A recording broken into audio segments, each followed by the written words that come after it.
This news headline is brought to you by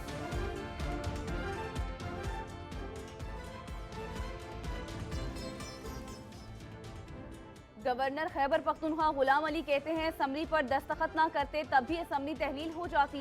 कौम का वक्त जाया किए बगैर मैंने असम्बली पर दस्तखत किए। कई बार कहा टूटने की बात ना करो, जोड़ने की बात करो। सूबे के ये साल क्यों जाया किए गए? कल भी कहा कि आपस में बैठ जाएं। अवाम ने अब अपना किरदार अदा करना है कि ये बहरान किसकी वजह से है। सूबाई वजीर सईद गनी कहते हैं हाफिज नईमुर रहमान टीवी पर बैठकर गैर जिम्मेदाराना बात करते हैं। जमात इस्लामी से बात करना हमारी तरजीह है। जहां जमात इस्लामी की दरखास्त पर दोबारा गिनती हुई, हम हिस्सा बने। जमात इस्लामी ऐसा कदम न उठाए जिससे शहर का अमन तबाह हो।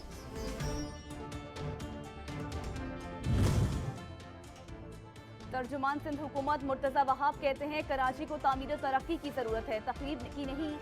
धरने हंगामे की सियासत से कराची की खिदमत नहीं होगी। जमात इस्लामी क़यादत का मशवरा है कि वो मुस्बत सोच के साथ आगे बढ़े, मिलकर कराची की तामीर के बेनज़ीर विजन का हिस्सा बने। इस इम्पोर्टेड हुकूमत के आखिरी दिन आ रहे हैं। PTI रहनुमा असद उमर कहते हैं जबरदस्ती मैंडेट चोरी करने के लिए संघ हुकूमत का तहरीक इंसाफ के कराची के लीडरों और कारकुनों पर रियासती दबाव और तशद्दुद। केमाड़ी में दर्जन से ज्यादा वर्कर गिरफ्तार, मजीद छापे जारी। इन सब हथकंडों की कीमत देनी पड़ेगी।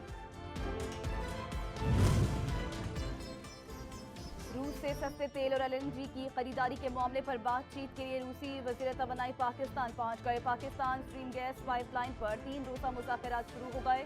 कल होने वाले इजलास में दोनों मुल्कों के वज़रा भी शरीक होंगे।